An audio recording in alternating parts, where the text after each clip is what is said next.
Hi, how are you? Hey, I'm doing just fine. How are you doing? I'm fine. So nice to meet you. And thanks so much for taking some time off to talk to me about what's going on in the state capitol, what's going on with the governor. And of course, you know a lot about this pretty intimately because you worked with him for a number of years. First of all, why don't you tell everybody who's watching, and may I call you Alessandra, or would you Please like do. Please do. No, please call me Alessandra. Please to? do that. Okay. Anyway, why don't you explain sort of your history with Andrew Cuomo? Sure. So, first of all, thank you for having this conversation because I think you hit it on the head when you said that sometimes as I mean, I'm a Democrat, I'm in the Democratic Party. It is harder to criticize those in the party. It's easy to criticize those across the aisle. That's just like the regular rules of politics, right? But when it comes to this issue, the reason why I'm speaking out is because of how consequential it is to so many New Yorkers' lives. So my history is basically that I'm a lawyer. I have worked in politics for over 5 years.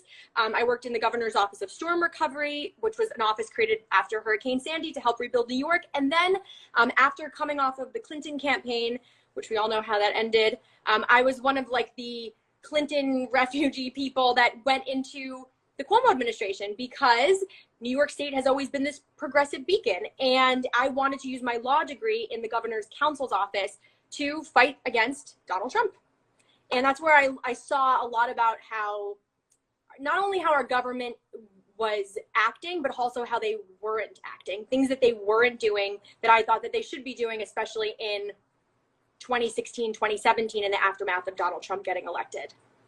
So you decided you would then run for office yourself, and you represent, I think, friends of mine who live in Bronxville. So tell me about the area you represent, Alessandra.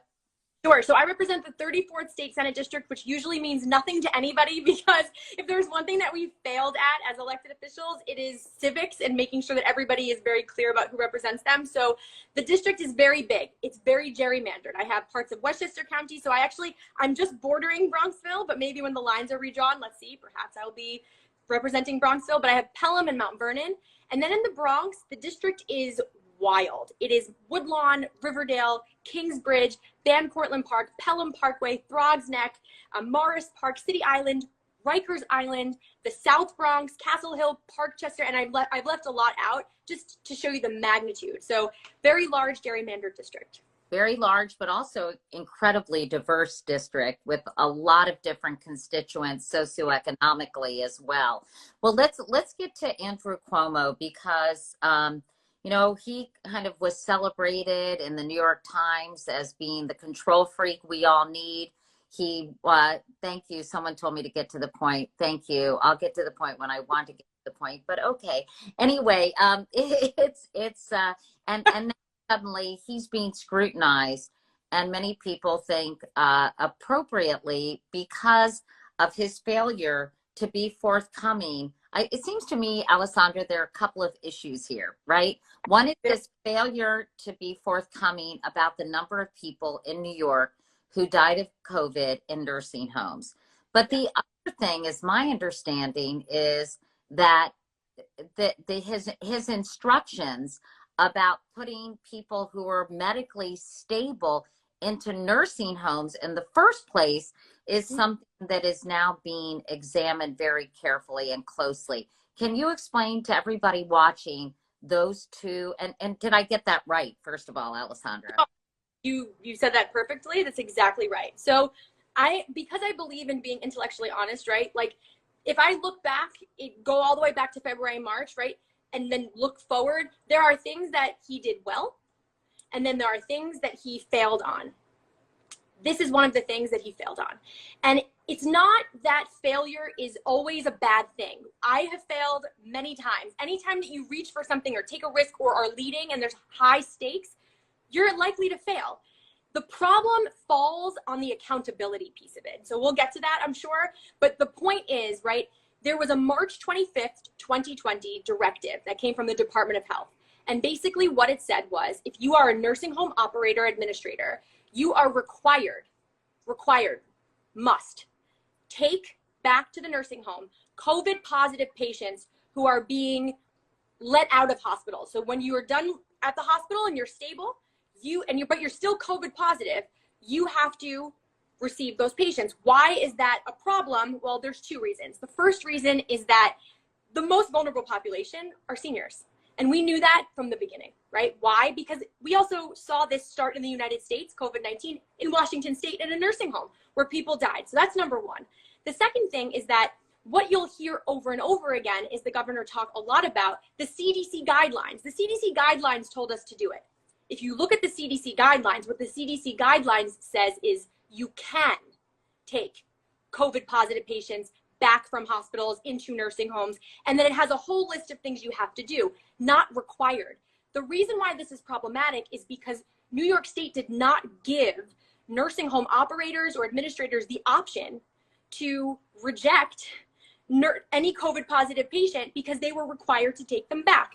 Now, there was a small little caveat at the bottom that says if you can't take these patients because you, for some reason, whatever it might be, cannot isolate them, call the Department of Health and we'll help you to put them to another facility. Well, why this is a problem is because not only did we have the USNS and also Javits and many other field hospitals, but that were basically empty for a majority of the time that they were being used for COVID-19 patients in hospital beds.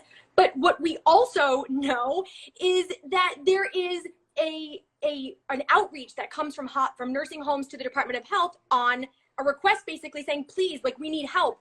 And they were denied. The first one happening in Brooklyn. So nursing homes say, we cannot take these patients. And the Department of Health denies the request. That's the beginning of this, that starts to unfold in a way that we start to say, that doesn't really make sense. And nursing homes, because the morgues were full, had so many people dying that what they were doing was stacking bodies in rooms and turning the air conditioning on because there was literally nowhere to send these bodies. And the people who worked at the nursing homes were afraid to tell us because the governor, at the same time that he was saying you have to take these people, was also saying if you don't follow the strict rules about how to deal with COVID positive and non-COVID patients, we're going to revoke your license. So there was this punitive aspect of it too that kept people really silent, even though my office did receive calls from a lot of whistleblowers. So somebody says the private facility stated they could handle the care. And somebody is suggesting some of these nursing homes took these patients because they wanted the money. Is there some truth to that, Alessandra? There is certainly some truth to that. And I can tell you that the reason why I can say that with confidence is because on January 28th of this year, the Attorney General released a report of findings about nursing homes and COVID. And one of the things that was found is that profit-driven nursing homes were not giving adequate care. And so, I mean, you can read the report has this robust explanation of what that means. But we know there's two types of nursing homes: for-profit, not-for-profit. For-profit care about the bottom line. Like, it's a business at the end of the day, right? They want to make money. They want to have Medicaid reimbursements. Having people in the beds means that they continue to make a profit. So I think we can draw that line, and the fact that the AG has that report is a big part of this too. So I guess the question is, somebody else is asking, where would these COVID positive patients, what should have been done? In other words, they shouldn't have been put in nursing homes to infect other people. And obviously they were being put in because they couldn't say no or felt like they couldn't say no. But ideally, now looking back on how this unfolded, what should have been done? I mean, there's so many permutations, but the ones that come top of mind right away is, number one, if you're still COVID positive, you should go to one of those field hospitals, right? If you shouldn't be sent back to a nursing home. The literal ground zero of where you don't want to send vulnerable people is a nursing home, right? So that's number one. And number two is that we had all these field hospitals, right? We had the USNS, which came from the federal government, that remained mostly empty. And that thought alone, I mean, still to this day makes me very angry because it's a place where people could have gone. The Javits Center as well. There were field hospitals in Central Park, Van Cortlandt Park, and other places across the city. And one note, because I'm sure that somebody's going to say, well, didn't the USNS come here and it just supposed to be for like recovery or, not COVID? They changed the policy. So it did turn into a field hospital, so to speak, where people could have gone. So that's one permutation. The second one is, think about how many hotels were empty. We could have, as a state, purchased floors of hotels, and we could have transformed those spaces into places where COVID positive nursing home residents could recover so that they didn't have to get sent back to a nursing home and infect other people, because we know nursing homes didn't have enough PPE. Testing was really hard to come by, and nursing homes were not given the testing that they needed. And then there was a whole other hurdle to come over, which is that nursing homes are confined spaces. And so they didn't have the capacity to isolate. No, exactly. That's right. And according to Letitia James, the New York State Attorney General's report, at least 4,000 residents died after the enactment of a Cuomo administration mandate for nursing homes to admit medically stable COVID patients after they were released from the hospital. So we're talking a lot of deaths. And then the second part of Governor Cuomo's problem is that he did not come forward and wasn't honest about the number of people who were dying in nursing homes. According to, I guess, someone who works with him, she told state legislators that it was because he didn't want to be penalized by the federal government, which seems to be a very specious explanation to me. So What do you make of that explanation? So I think that explanation is inexcusable, because when the DOJ requests information, at that time, the way it was described was a DOJ inquiry, right? So DOJ inquiry, the Department of Justice is asking you for information, you give them that information, and you give them what the information is. I want to reorient us to this fact. We know to date, roughly 15,000 people died in nursing homes. If the governor had said, New York, 15,000 people died in nursing homes. This is a tragedy. This is outrageous.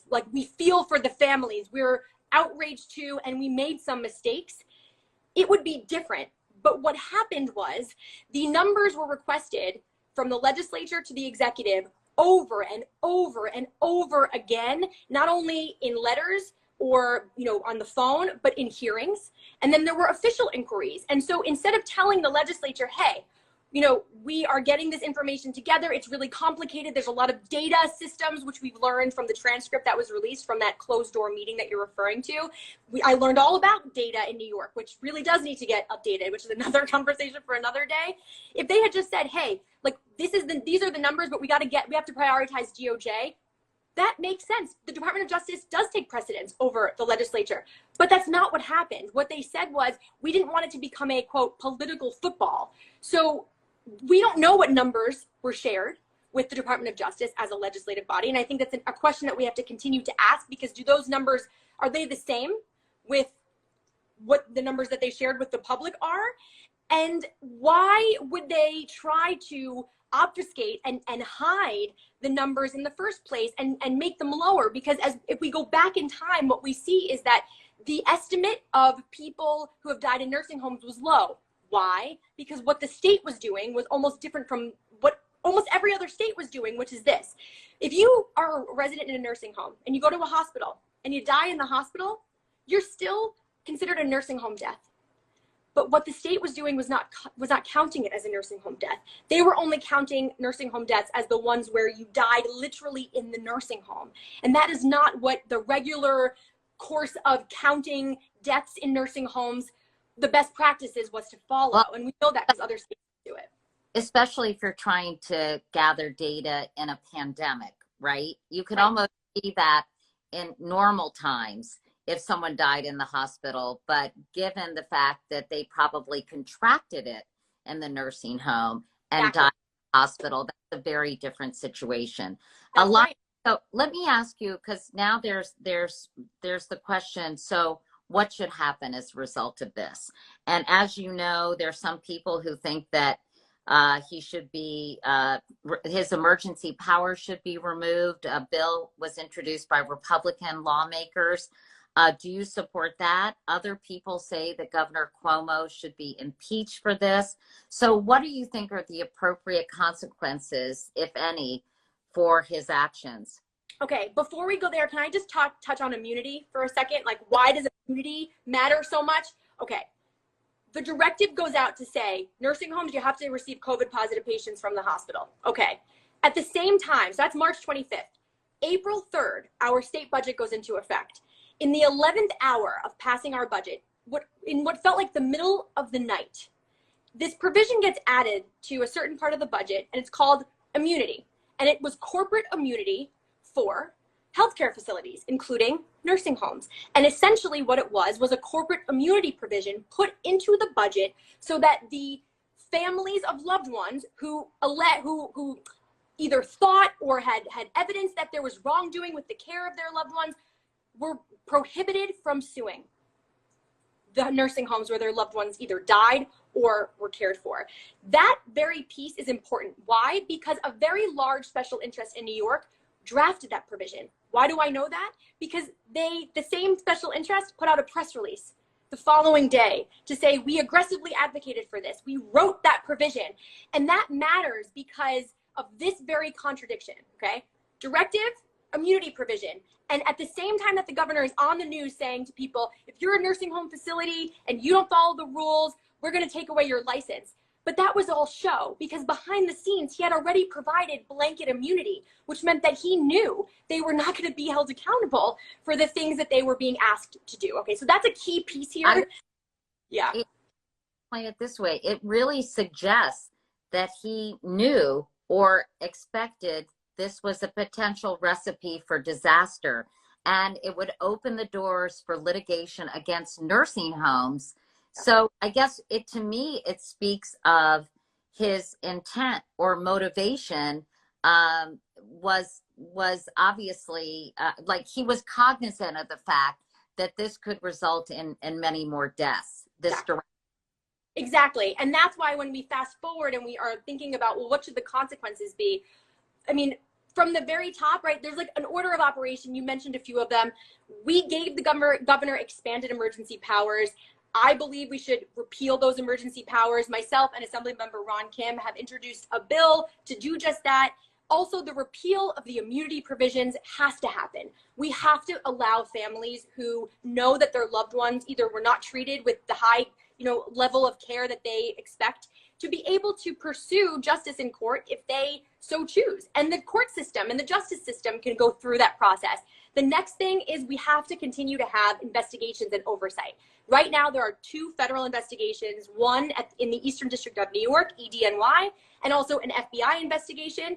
That's at the federal level, but at the state level, we can have, as a legislative body, investigations as well as oversight in hearings, and the Attorney General, I believe, should also do an additional investigation into this too. And then whatever we find from that, if the findings are, yes, they withheld information, they actually lied, they tried to keep the numbers lower because they did not want the Department of Justice to have the right information or use it against them in some political way, I mean, that is wrongdoing. That's criminal wrongdoing. And so then we can entertain ideas like, impeachment and censorship. But the most important thing that we have to do, just for credibility sake and like having high integrity, is following that process so that the public can also follow along and understand why would Democrats be so critical of the governor right now.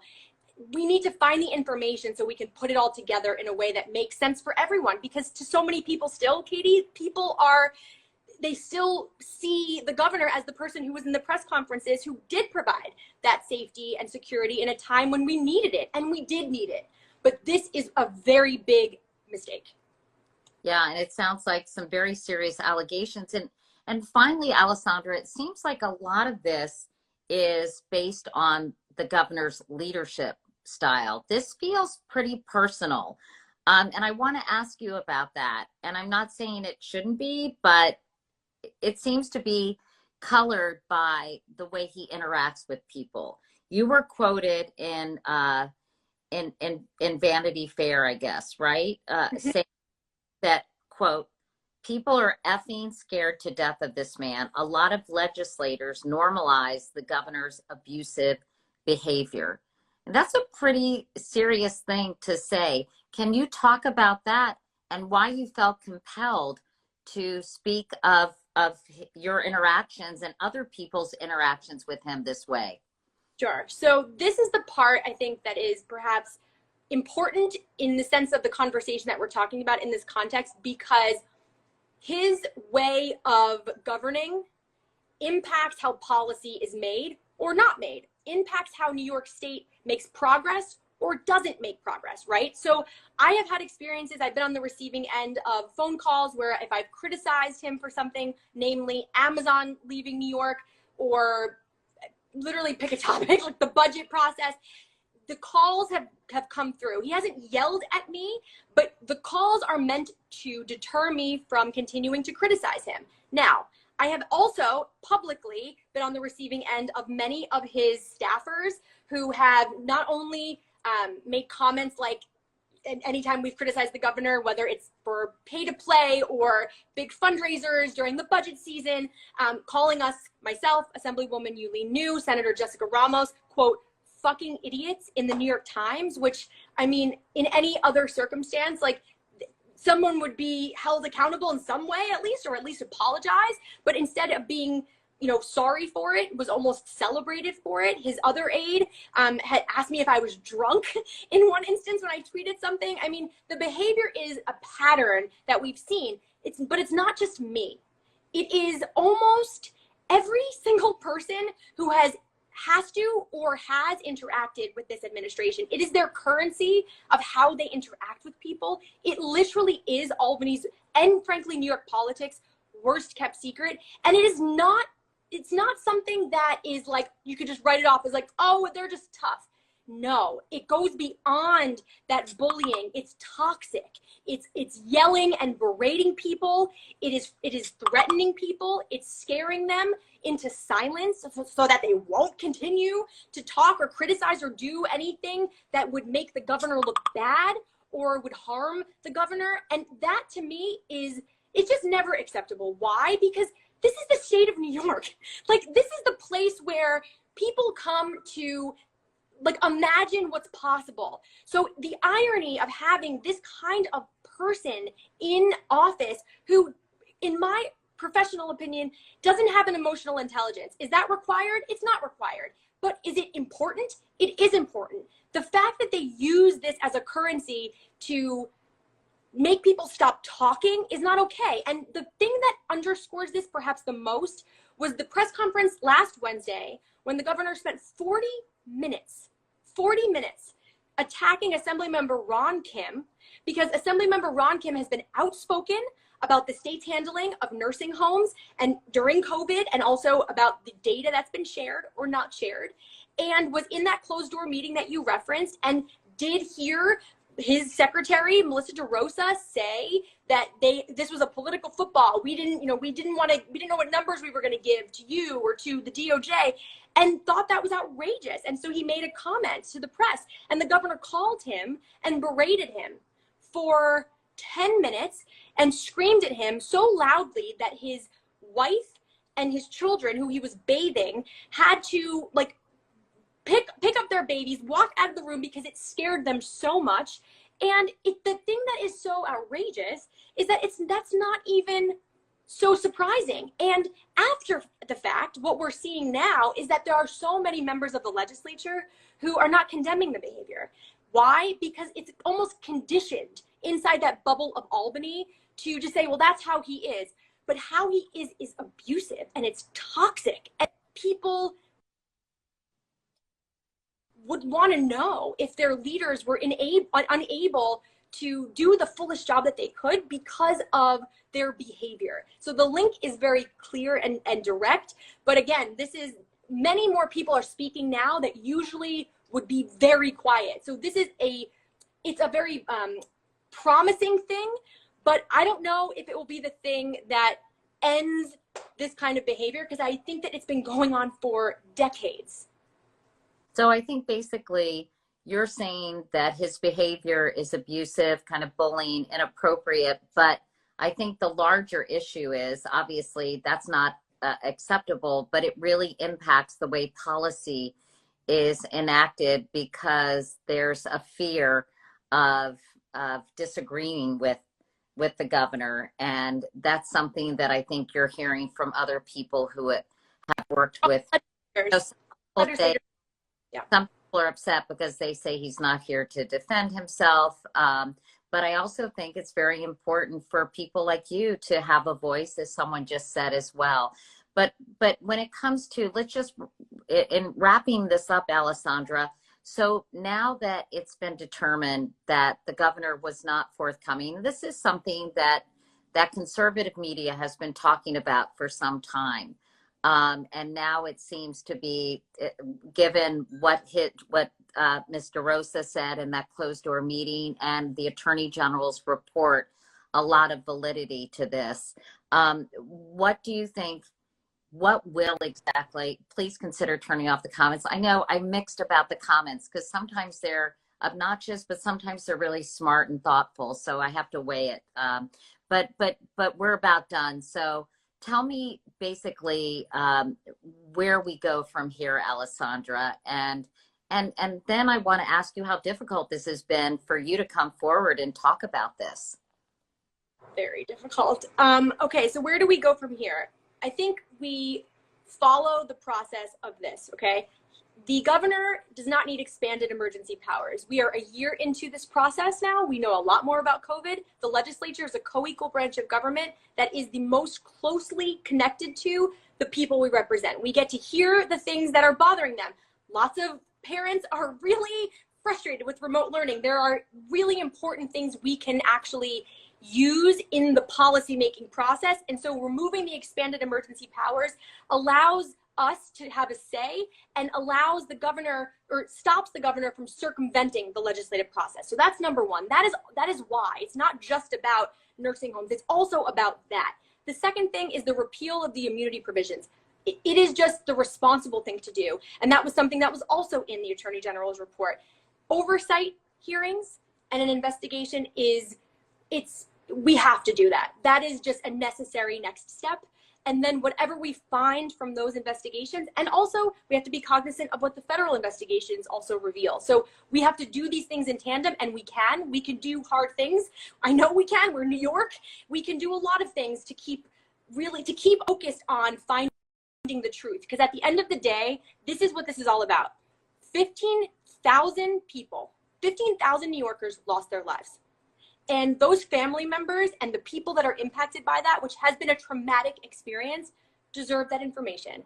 And the public deserves the information. Why? Because we are public servants. Everything we do every piece of information is in the interest of the public. It is our job to share it. This is important. It's an important part of the COVID-19 pandemic history, and also it's important because we have to get to the truth. So our truth seeking has to continue, and then we can determine what are the if we find that there is criminal wrongdoing, then we have to be serious, and we have to hold accountable those people in our own party, yes, who do things that are inappropriate, unethical, and sometimes illegal. Two quick questions in closing. How many people, do you have any idea how many people were planning to sue or to file wrongful death suits as a result of a loved one dying in a nursing home placed there after they left the hospital?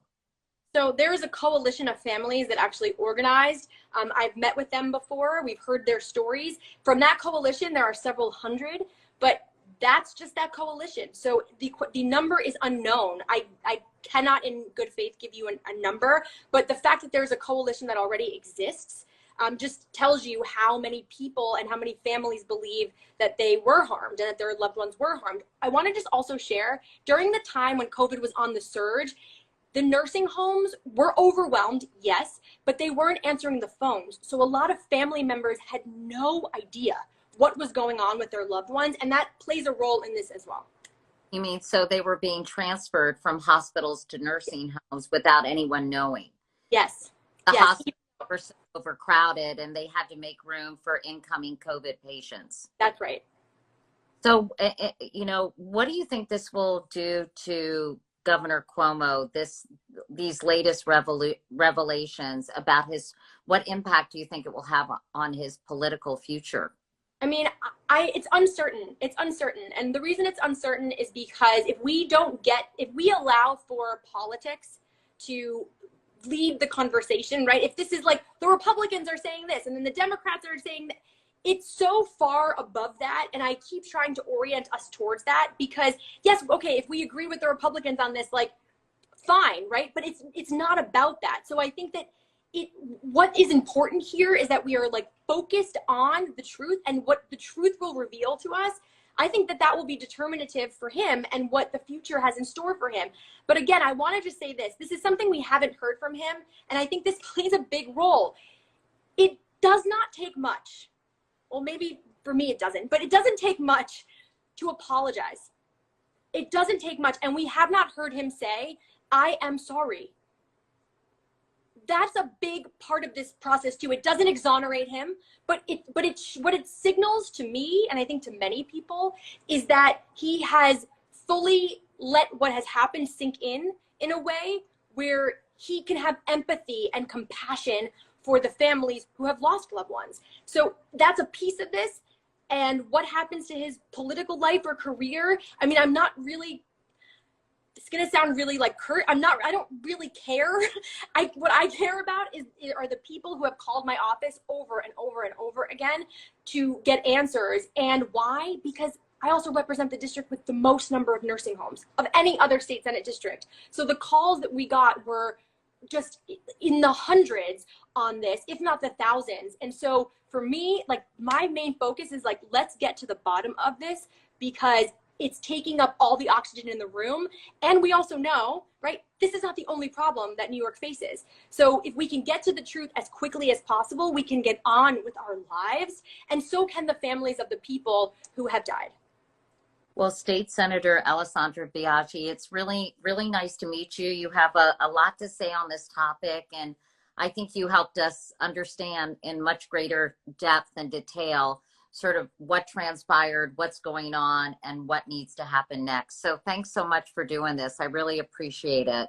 I appreciate it too, and I know that this is, it's not easy to criticize a fellow Democrat, but the most important thing that we put our hand on that Constitution for and the Bible is to the people. We work for the people, and it's our responsibility to serve them regardless of party. So thank you so much. It's so nice to meet you as well. Okay, thanks, Alessandra. Really great to talk with you, and thanks everybody who was watching this. Take care. Bye. If you guys like what you see, subscribe right here.